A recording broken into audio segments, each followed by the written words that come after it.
So my Canadian brother, Cade, from MP Tennis, is on a racket journey. Guys, I need help finding a new racket. He's a US college tennis player on his way to UTR 13. The problem is he's using nearly cracked 360 plus extreme tours, and he just hasn't found a proper replacement. So yeah, there's too many problems I feel like I'm having with my extreme. I have it like weighted up to 338, and I still feel like I'm lacking some stability, and I even have some weight there at 309. And the other problem I'm seeming to have is I feel like I want a little bit more power, but I don't want to lose any control. So to me, this sounds like Cade is really struggling with basically all the same things that I struggled with my old extreme tours. As great as the extreme tours are, it just doesn't feel like they help you win. And the thing is, Cade has tried a ton of different rackets recently, and just like me, he's almost switched to the head Radical MP, but there are a few small things that just didn't let him cross over. And while there are a few more rackets that I think he should really look at, like the EZO 98 and the Pro Staff 97, I think the real key to Cade's next frame might be hidden under the doormat of customization. So in today's video, I'm going to be customizing a few frames for my new friend and shipping them out to him to try. First, I think this man really needs to revisit the Radical MP. And if you're going to be revisiting that Radical MP, you might as well also customize a Radical Pro to a matched spec, just in case you find any benefits from that thinner beam. Next, Cade hasn't tried the new Gravity Pro yet, and it's been a while since he tried the old one. Since he's looking absolutely jacked now, I think its previous issue with the maneuverability might be less prominent. And last up, I've got this old danky little Dunlop FX 500 tour just laying around collecting dust, so I felt like, I gotta do something with it. So how tall are you again? Yeah, I'm about 6'2". So the reason I'm asking is because I think there's a way to optimize your racket based on your height. Sounds crazy, but I'm working pretty closely with this guy. He's got a lot of data on it. Yeah, I think I've heard you talk about that, right? It's recoil weight? There is some evidence out there to suggest that there may be an optimal recoil weight according to a player's height. This evidence, which I'll link in the description below, suggests that a player of 6'2" should be using a recoil weight about 172. However, better players are supposed to be able to handle a slightly higher recoil weights. The tricky thing is we just don't know what swing weight Cade can handle. Obviously, I have to assume he's going to be comfortable with swing weights into the 330s, but given the fact we don't know his maximum for sure, we're going to call it 340. This seems to be a sweet spot for a lot of the younger pros like Yannick Sinner and Andrei Rublev, but it's also the theoretical biomechanical maximum according to the TW professor Lindsay Crawford. I'm thinking this is probably a little bit higher than what Cade is used to, and will hopefully address his concern about the ball not moving through the court with enough ferocity. So here are the stock specs of all the rackets we're working with.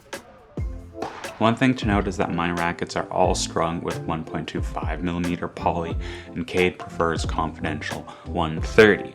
So from here, I'm going to play around a little bit with the numbers in the TW customization worksheet, and my primary objectives here are mostly concerned with dynamic measurements, meaning swing weight, recoil weight, and MGRI. If you don't know how to calculate those, I've just released a calculator on my website, which I'll also link below. So as we said, I'm targeting a swing weight of 340, and I want my recoil weight to be at or just above 172. I also want that MGRI to be above 20.7. I personally struggle with a bit of clubbiness or unwieldiness with 330 plus swing weights when they're also paired with MGRIs below 20.7. And given that Cade and I seem to have pretty similar racket preferences, I'm going to be sticking with that number for him as well. I'm also not going to be telling him the specs until after he's spent a significant amount of time with each one. Okay, so which do you think was like the heaviest feeling racket? The heaviest out of them all, I would probably say, now that I've went through it, would have been the Dunlop and the Gravity. Okay, so here we are. These are the rackets I've got set up for MP tennis. We're gonna start with the Radical MP, which should be indistinguishable from the Pro if I've done my job.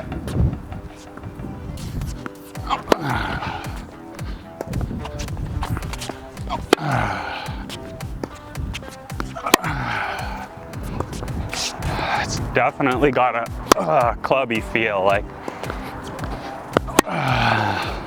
but it swings fast still. I think it swings faster than the whiteout setup I'm working with.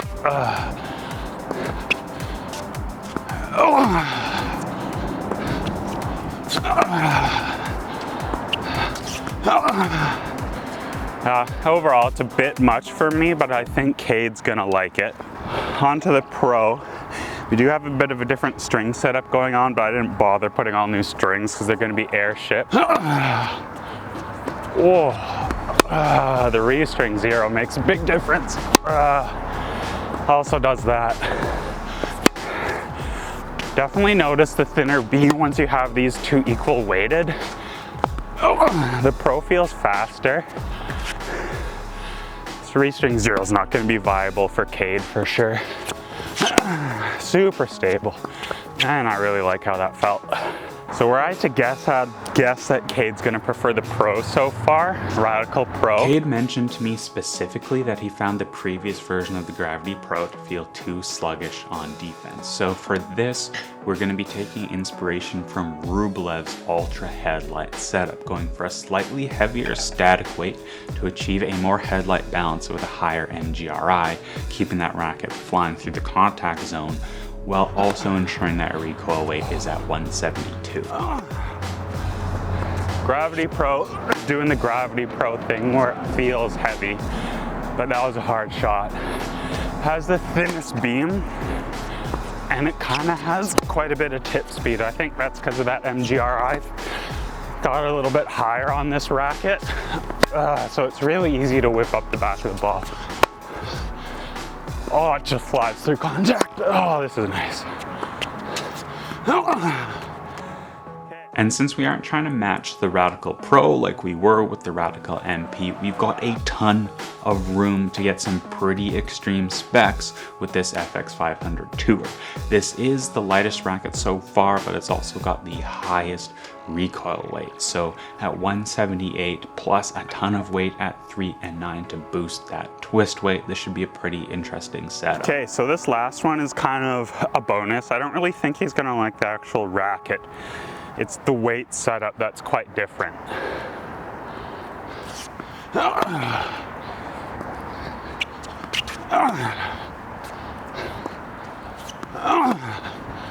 I really didn't like the FX 500 Tour in its stock form, and honestly it's a bit clubby how it is now. Pretty launchy, but it hasn't been strung in like 6 months. So what do you expect?